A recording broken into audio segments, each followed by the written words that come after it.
Let's get more on Giving Tuesday and charitable giving globally. And for that, we're joined by Vicki Escarra, Global CEO of Opportunity International. Vicki, thanks for giving us your time tonight. Good to be with you. Thank you. So on this Giving Tuesday, hashtag Giving Tuesday, how did this really gain traction? How has this become such a global movement?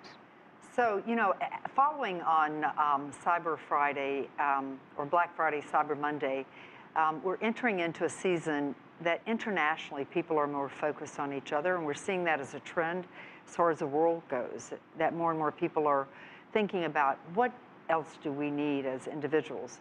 And so this notion of Giving Tuesday is taking great traction. We have, as a focus for Opportunity International at opportunity.org, $1 million pledge in between now and the end of the year, and it will help us focus on 15,000 jobs. Do charities campaign more aggressively during this time of year, typically? They typically do. Now, charities as a whole, which now are 11% of the GDP of the United States, are beginning to do more advertising throughout the year, so it's not all moved into one season. 11% of the GDP. Let's expand on that figure, because that sounds quite phenomenal. It is phenomenal. What it says is that the sector's huge. It's very influential. It says that Americans in general are very, very generous. Right. And that they are thinking again about others and how do they get back. So this is obviously a number that comes from all the staff and all the infrastructure that is also involved in these charities. It does. To contribute 11% of GDP. Well, you can see why, because there are over 1 million registered charities in the US alone. So how does one go about picking the right charity? What should you be doing in terms of due diligence? Such a great question. So I can speak only to Opportunity International.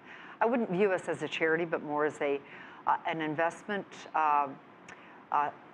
mechanism, organization, wherein people can invest $1, and over 5 years it equates to $6, because the money and the investment that you make with us just continues to be recycled.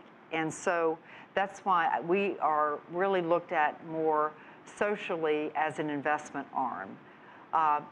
And that's why I think we have so many... What do you mean by that? Which are the charities that money then gets passed on to? So if you invest $100 with us, it goes into one of our investment firms, one of our banks, and then we provide loans to women living in poverty. They pay them back, and then they're recycled again to another woman. So the money is never actually given, it's invested. How can you evaluate the impact of your charitable donation? What are the ways of making sure that the money is actually getting to the people that it's supposed to be getting to? So there's so many ways that you can do that through Charity Navigator is a great vehicle. You can also go directly to the charity and or organization, nonprofit, and ask them for impact measurement. Mm-hmm. So, how is my money going back to directly impact the client that I'm interested in ensuring that he or she is moving out of poverty? Whether it's taxes or just goodwill, globally, the planet has increased its charitable giving. You were telling me that stat before we started. Yes. So donations are up. People are thinking, as I said, more and more about giving. As we looked at some new statistics, it's interesting to see that the U.S. is number 2. Not a surprise there. Well, yes, very interesting. The World Giving Index, which is an annual report published by the Charities Aid Foundation, ranking 130 countries, and the #1 most charitable country, Myanmar. 92% of people living there make donations. I was very surprised by that statistic. Are you?